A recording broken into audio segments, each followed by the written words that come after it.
मेरे प्यारे दोस्तों, आप सबका मेरे चैनल स्टोरी लवर्स में स्वागत है। ओके गाइस, एफएफ का नेक्स्ट पार्ट स्टार्ट करते हैं। लास्ट पार्ट में हमने सुना था कि लेंजा ने वी को अचानक से गले लगा लिया था और समायरा और युआन आंखें बड़ी बड़ी करके लेंजा और वी को देख रहे थे। अब आगे वी के दिमाग ने कुछ समय के लिए काम करना ही बंद कर दिया था। आखिर ये सब इतना अचानक हुआ कि किसी को कुछ समझ नहीं आया। वी की नज़र में वो किसी अनजान व्यक्ति की बाहों में था। वी अपनी पूरी ताकत से लेंजा को अपने आप से अलग करता है। वी गुस्से से कहता है, मिस्टर, आप पागल हो गए हैं? आप किससे पूछकर मेरे गले लगे हैं? लेंजा को वी की कोई बात सुनाई नहीं दे रही थी। उसे बस विंग का चेहरा नजर आ रहा था। लेंजा गौर से वी को देख रहा था और अपने मन में कह रहा था, सेम आंखें, सेम लिप्स, यहाँ तक कि लिप के नीचे मोल भी है। मैं 100% श्योर हूँ ये मेरा विंग है। लेकिन विंग अपने लेंजा को क्यों नहीं पहचान रहा? लेंजा कहता है, विंग, तुम्हें क्या हो गया है? मैं तुम्हारा लेंजा हूँ। फिर लेंजा युआन को अपने पास खींचते हुए कहता है, क्या तुम अपने बेटे को भी नहीं पहचान रहे? ध्यान से देखो, ये हमारा बेटा युआन है जो पूरे 6 साल का हो गया है। क्या तुम हमें भूल चुके हो? वे अपने दिल और दिमाग को शांत करते हुए कहता है, आपने अपना नाम लेंजा बताया ना? लेंजा खुश हो जाता है। उसे लगता है उसका विंग उसे पहचान गया है, इसलिए वो खुशी से हाँ कहता है। विंग बिना किसी इमोशन के कहता है, मिस्टर लेंजा, मुझे लगता है आपको कुछ गलतफहमी हो रही है। शायद आपका पार्टनर मेरी तरह दिखता होगा। मैं आपका विंग नहीं हूँ, मेरा नाम वी है और मैं आपको नहीं जानता। मैंने आज से पहले आपको नहीं देखा था। मेरे हस्बैंड का नाम यंग है। हमारी एक प्यारी सी बेटी है जिसका नाम समायरा है। वी समायरा को पकड़ते हुए कहता है, ये मेरी और यंग की बेटी है। हम कुछ दिन पहले ही इंग्लैंड से आए हैं। मुझे आपके लिए दुख है। शायद आपने अपने प्यार को खो दिया है, लेकिन मैं कुछ नहीं कर सकता। मुझे उम्मीद है आप मेरी बात को समझोगे। लेंजा कुछ समय के लिए वी को गौर से देखने लगा। चाहे लेंजा के चेहरे पर कोई इमोशन नहीं थे, फिर भी उसके दिल और दिमाग में बहुत सारे सवाल चल रहे थे। लेंजा अपने आप को सवालों के तूफान से घिरा हुआ महसूस कर रहा था। लेंजा वी को बहुत ही इंटेंस तरीके से देख रहा था। लेंजा का इस तरीके से देखना वी को अनकंफर्टेबल फील करा रहा था। वी लेंजा के नज़रों के सामने खुद को बहुत छोटा महसूस कर रहा था। वी का कहना था कि वो लेंजा का विंग नहीं है, लेकिन लेंजा का दिल इस बात को मानने से इनकार कर रहा था। लेंजा की नज़रें वी को अंदर तक हिला रही थी। वी हिम्मत करते हुए बोलता है, मिस्टर लेंजा, आप क्या देख रहे हैं? मैं सच कह रहा हूँ, मैं आपको नहीं जानता। लेंजा को वी की बातें बिल्कुल अच्छी नहीं लग रही थी। उसका मन तो कर रहा था कि वो वी का हाथ पकड़कर उसे खींचता हुआ अपने मेंशन ले जाए, लेकिन क्या ऐसा करना सही होगा? शायद नहीं, क्योंकि अभी लेंजा खुद कंफर्म नहीं था। लेंजा अपने मन में सोच रहा था कि मुझे जल्द ही यंग फैमिली के बारे में सब कुछ पता लगाना होगा। क्या पता सामने खड़ा व्यक्ति सच कह रहा हो और ये उसका विंग ना हो। लेंजा अपने ख्यालों से बाहर निकलते हुए कहता है, मुझे माफ़ कीजिएगा, शायद मैंने आपको परेशान कर दिया। मैं ऐसा नहीं करना चाहता था। वी कहता है, कोई बात नहीं, आप बैठिए ना, मैं आपके लिए कॉफ़ी बना के लाता हूँ। लेंजा वी से बात करना चाहता था, इसलिए वो कॉफ़ी पीने के लिए तैयार हो जाता है। थोड़ी देर में वी कॉफ़ी बना के आता है और लेंजा को देता है और खुद उसके सामने बैठ जाता है। समायरा और युआन समायरा के कमरे में चले गए थे, क्योंकि जब वी कॉफ़ी बनाने गया था तो लेंजा ने युआन और समायरा को खेलने के लिए भेज दिया था। वी कहता है, बच्चे नहीं दिख रहे, वो दोनों कहाँ गए हैं? लेंजा कहता है, बच्चे खेलने के लिए गए हैं। लेंजा वी के हर मूवमेंट को नोट कर रहा था, क्योंकि लेंजा के दिमाग का डार्क साइड उससे कह रहा था कि क्या ऐसा हो सकता है कि ये मेरा विंग है और जानबूझकर ये मुझसे अपनी पहचान छुपा रहा है, क्योंकि विंग हमेशा से लेंजा को छोड़ के जाना चाहता था। क्या पता विंग जानबूझकर इतने सालों से छुपा हुआ था, लेकिन खाई में गिरने से पहले विंग ने तो अपने प्यार का इजहार कर दिया था। क्या उसका प्यार का इजहार करना एक झूठ था? लेंजा अपने मन में कहता है, अगर ऐसा हुआ तो मैं पूरी दुनिया में तबाही मचा दूंगा और मेरा पहला शिकार यंग फैमिली बनेंगे। अगर विंग ने मुझे बेवकूफ़ बनाने की कोशिश की है तो ये किसी के लिए भी अच्छा नहीं होगा। विंग देखता है लेंजा की आंखें बहुत ज़्यादा डार्क थी, इन आँखों को देखकर कोई भी डर सकता था। विंग सोचता है युआन के डैड भी बहुत अजीब है, इनका ऑरा इतना डार्क क्यों है और ये बीच बीच में किन ख्यालों में गुम हो जाते हैं। विंग को ये शांत माहौल डरा रहा था, इसलिए उस शांति को ख़त्म करते हुए कहता है, मिस्टर लेंजा, आपका बेटा बहुत ही समझदार है। लेंजा कहता है, हाँ, और आपकी बेटी भी बहुत क्यूट है। वी सिर्फ स्माइल करता है। लेंजा कहता है, क्या आपकी लव मैरिज हुई है? वी हाँ में अपना सर हिलाता है। लेंजा फिर से पूछता है, क्या आप अपने हस्बैंड से बहुत प्यार करते हैं? वी कुछ देर के लिए चुप हो गया। क्या वी यंग से प्यार करता था? उसने तो इस बारे में कभी सोचा ही नहीं था। पता नहीं क्यों वी इसका जवाब नहीं दे पा रहा था। वी यंग की बहुत रिस्पेक्ट करता था, उसकी हर बात पर आंख बंद करके भरोसा करता था। उसे यंग पसंद था, उसके दिल में यंग के लिए एक अलग जगह थी, लेकिन प्यार के बारे में वो कुछ सोच नहीं पा रहा था। किसी की रिस्पेक्ट करना और किसी से प्यार करने में बहुत अंतर होता है। लेंजा विंग की चुप्पी से बहुत खुश था, उसके चेहरे पर एक स्मित थी। लेंजा अपने मन में कहता है, ये कैसी लव मैरिज है जिसमें शायद प्यार ही नहीं है। इतने सिंपल से सवाल का जवाब देना इतना मुश्किल है क्या? लेंजा जानबूझकर वी को छेड़ते हुए कहता है, क्या हुआ मिस्टर वी, क्या मैंने कुछ ज़्यादा मुश्किल सवाल पूछ लिया जिसका जवाब देना इतना मुश्किल हो रहा है, जो आप गहरे सोच में डूब गए? वी अपने ख्यालों से बाहर आता है और हिचकिचाते हुए कहता है, नहीं नहीं, ऐसा नहीं है, मैं तो कुछ और सोच रहा था। मैं तो अपने हस्बैंड से बहुत प्यार करता हूँ। वी के सब जो कह रहे थे, पता नहीं क्यों उसकी आंखें सेम बातें नहीं कह रही थी। ये अंतर देखकर लेंजा को बहुत मज़ा आ रहा था। लेंजा आगे पूछता है, आपकी शादी यंग से कब हुई? कहाँ पर की थी आपने शादी? वी को अपनी शादी याद नहीं थी, ना ही इससे रिलेटेड बातें उसने कभी यंग से की थी, ना ही वो कभी एनिवर्सरी सेलिब्रेट करता था। उसे लगता था कि यंग को पार्टी करना पसंद नहीं होगा। वी लेंजा के सवालों से अनकंफर्टेबल हो रहा था। अनकंफर्टेबल होने का कारण था कि विंग लेंजा के सवालों का जवाब नहीं दे पा रहा था। लेंजा अपने मन में कहता है, मुझे ऐसा क्यों लग रहा है कि ये तो अपनी शादी के बारे में भी कुछ नहीं जानता। इसका मतलब यंग इसका हस्बैंड नहीं है।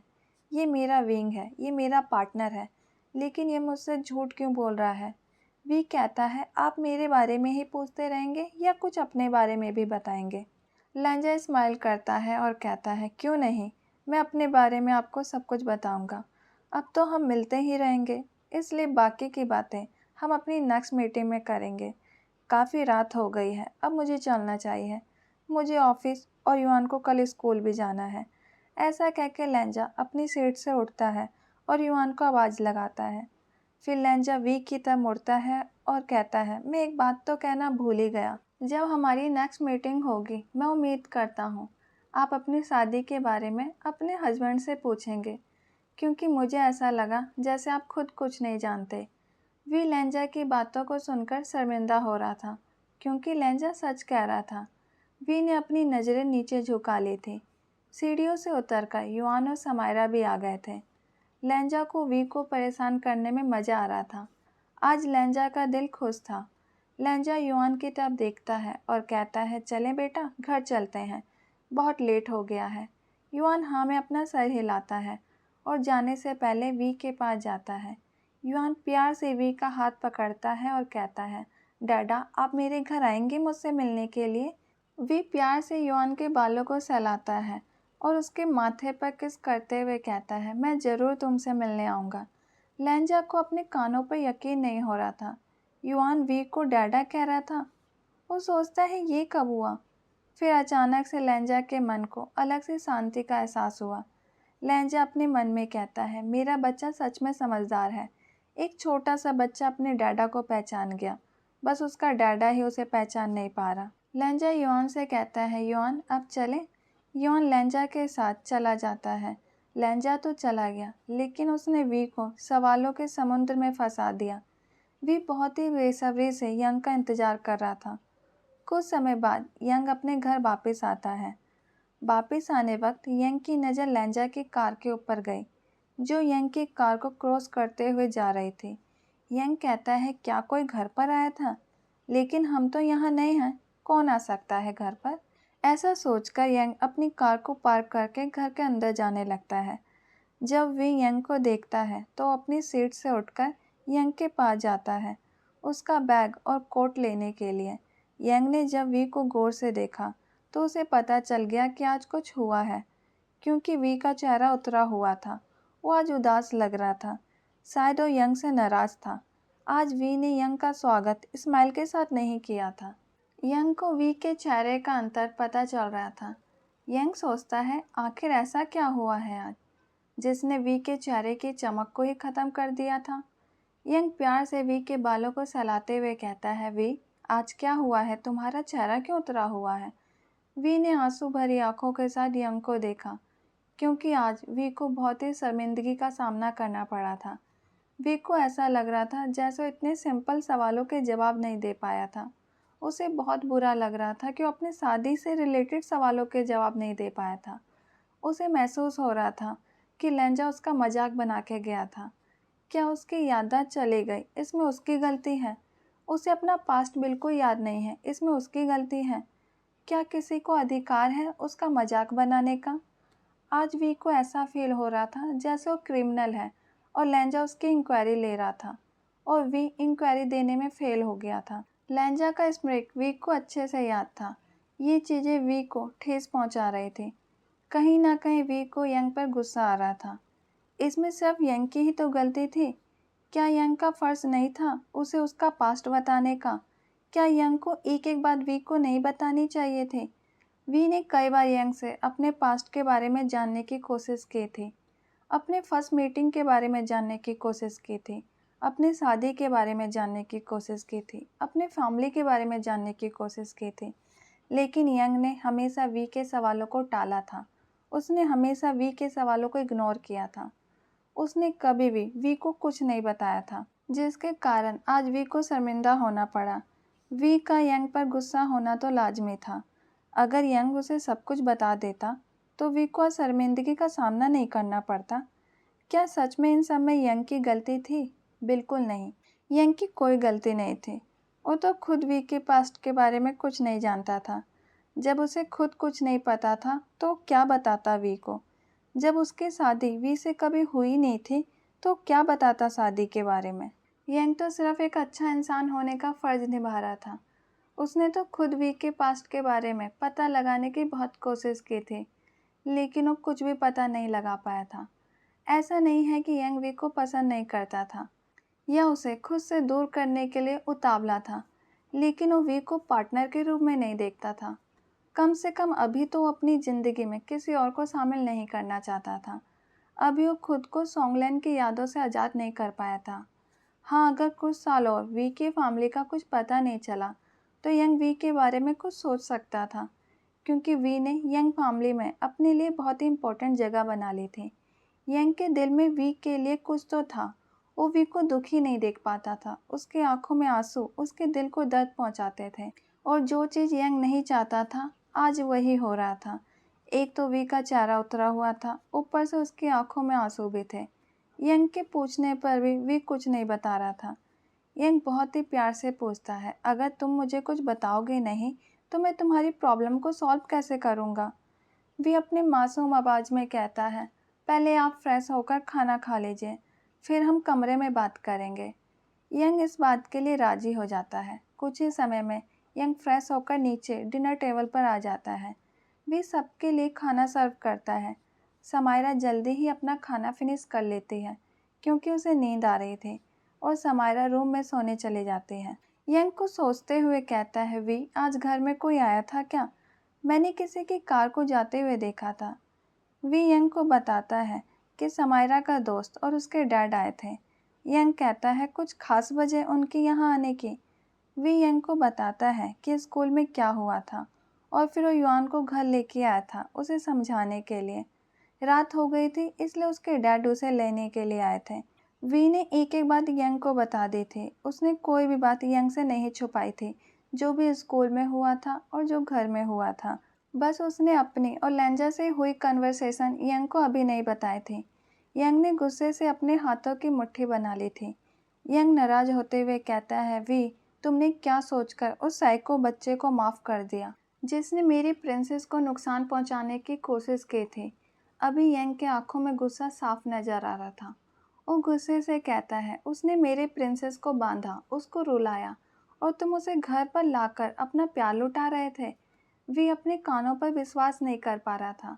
इतने सालों में ये पहली बार था जब वी ने यंग को इतने गुस्से में देखा था, जो वी को खा जाने वाले लुक के साथ देख रहा था। वी हिम्मत करके कहता है, यंग, युआन एक छोटा बच्चा है। वो समायरा को नुकसान नहीं पहुंचाना चाहता था। वो तो सिर्फ यही चाहता था कि समायरा सिर्फ उसकी दोस्त बन के रहे। उसकी इंटेंशन गलत नहीं थी। मैंने उसे समझा दिया है, अब वो ऐसा नहीं करेगा। यंग गुस्से से अपनी चेयर से उठता है और कहता है, मुझसे बहुत बड़ी गलती हो गई कि मैंने अपने बच्चे की जिम्मेदारी तुम पर छोड़ दी। मुझे लगा तुम उसे अपने बच्चे की तरह प्यार करते हो, लेकिन तुम तो उसकी फिक्र ही नहीं करते। तुम्हें समझ नहीं आ रहा कि अगर वो बच्चा इतना ही मासूम है तो क्या उसके दिमाग में ये आइडिया आता। तुम्हें पता भी है उसकी हरकत एक क्रिमिनल की जैसी थी। पता नहीं वो किस गुंडे की फैमिली से बिलोंग करता है। मेरी बेटी ऐसे किसी भी बच्चे से दोस्ती नहीं रखेगी। अगली बार युआन या उसके घर से कोई भी सदस्य ना ही मेरे घर आना चाहिए, ना ही मेरे प्रिंसेस के करीब आना चाहिए। अभी वी के दिल में बहुत दर्द हो रहा था। उसे ऐसा लग रहा था जैसे कोई उसके दिल के हजारों टुकड़े कर रहा है। उसके दिल में हजारों सुइयां चुभाई जा रही हैं। यंग को पता भी चल रहा था कि वो गुस्से में क्या बकवास किए जा रहा था। वी के आंखों में मोटे मोटे आंसू थे, लेकिन ये आंसू यंग का दिल पिघला नहीं पा रहे थे। अभी उसके सर पर खून सवार था। अगर समायरा को कुछ हो जाता तो वो क्या करता। समायरा उसके प्यार की निशानी है, उसके जीने का सहारा है। वो किसी भी मुसीबत को समायरा के पास नहीं आने दे सकता था। वी अपने कांपते हुए होठों से कहता है, यंग, ये तुम क्या कह रहे हो। तुम तो ऐसे बात कर रहे हो जैसे समायरा सिर्फ तुम्हारी बेटी है, उस पर मेरा कोई अधिकार नहीं है। यंग गुस्से से चिल्लाकर कहता है, तुमने बिल्कुल सही सोचा। समायरा सिर्फ मेरी बेटी है। समायरा मेरी और सॉन्गलैन की बेटी है, इसलिए मुझे समायरा की फिक्र है जो तुम्हें नहीं है। मेरी बेटी स्कूल के उस कमरे में डर के मारे रो रही थी और तुमने उस साइको बच्चे को माफ़ कर दिया। क्या तुम्हें नहीं पता समायरा कितनी सेंसिटिव है। कहते हैं ना, गुस्से में इंसान का दिमाग काम करना बंद कर देता है। इंसान कई बार ऐसे शब्द बोल देता है जो शायद वो बोलना नहीं चाहता। यंग के साथ भी यही हो रहा था। वो समायरा के लिए किसी से भी लड़ सकता था। वी फिर अपने कांपते हुए होठों से कहता है, क्या तुमने सोंगलान के साथ मिलकर मुझ पर चीट किया और समायरा तुम्हारे पाप की निशानी है। ओके गाइज, आज का पार्ट यहीं रखते हैं। Bye, thank you.